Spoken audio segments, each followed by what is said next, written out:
ಸುಮಾರು ಜನರಿಗೆ ಒಂದೇ ರೀಚಾರ್ಜ್ನಲ್ಲಿ ಇಡೀ ಮನೆಯ ಮಂದಿಗೆ ರೀಚಾರ್ಜ್ ಮಾಡಿಸಬಹುದು ಅಂಥದ್ದೊಂದು ಪ್ಲಾನ್ ಇದೆ ಅಂತಾನೆ ಗೊತ್ತಿರಲ್ಲ. ಈಗ ನಾವು ನಿಮಗೆ ಅಂತಹ ಒಂದು ಫ್ಯಾಮಿಲಿ ಪ್ಯಾಕ್ ರೀಚಾರ್ಜ್ ಬಗ್ಗೆ ತಿಳಿಸ್ತೀವಿ. ಈ ಸ್ಟೋರಿ ನೋಡಿ.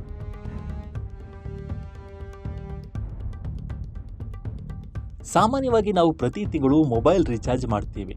ರೀಚಾರ್ಜ್ ಖಾಲಿ ಆದಾಗ ಸರ್ಚ್ ಮಾಡಿ ತಿಂಗಳಿಗೋ ಅಥವಾ 3 ತಿಂಗಳಿಗೋ ಅಥವಾ ವರ್ಷಕ್ಕೋ ರೀಚಾರ್ಜ್ ಮಾಡ್ತೀವಿ. ಅದು ಬಿಟ್ಟರೆ ಬೇರೆ ಏನೇನು ಸೌಲಭ್ಯ ಇದೆ ಅಂತ ಹುಡುಕೋಕೆ ಹೋಗಲ್ಲ.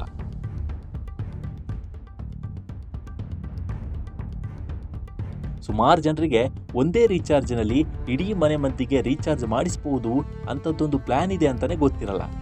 ಈಗ ನಾವು ಅಂತಹ ಪ್ಲಾನ್ ಒಂದನ್ನು ತಿಳಿಸ್ತೀವಿ.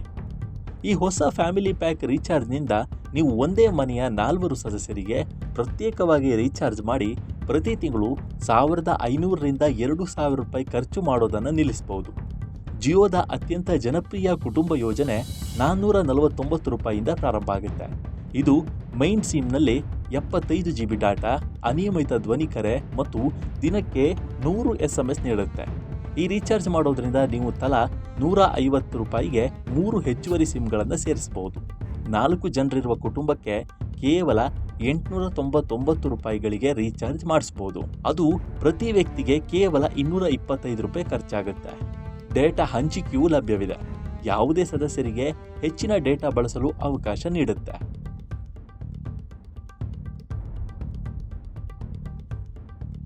ಏರ್ಟೆಲ್ ಪ್ಲಾನ್ ಕೂಡ ಉತ್ತಮ ಫ್ಯಾಮಿಲಿ ಪ್ಯಾಕ್ ಯೋಜನೆಯ ಆಯ್ಕೆಗಳನ್ನು ನೀಡುತ್ತೆ.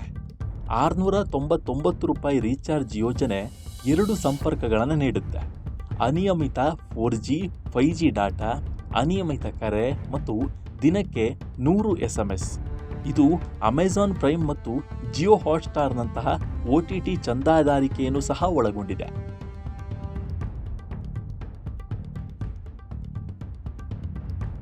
ಹಾಗಾಗಿ ನಿಮ್ಮ ಮೊಬೈಲ್ಗೆ ಯಾವ ರೀಚಾರ್ಜ್ ಸೂಕ್ತ ಮತ್ತು ನಿಮ್ಮ ಮನೆಯಲ್ಲಿ ಎಷ್ಟು ಜನರಿದ್ದಾರೆ ಅನ್ನೋದರ ಮೇಲೆ ನೀವು ಈ ರೀಚಾರ್ಜ್ಗಳನ್ನು ಮಾಡಿಸ್ಬೋದು.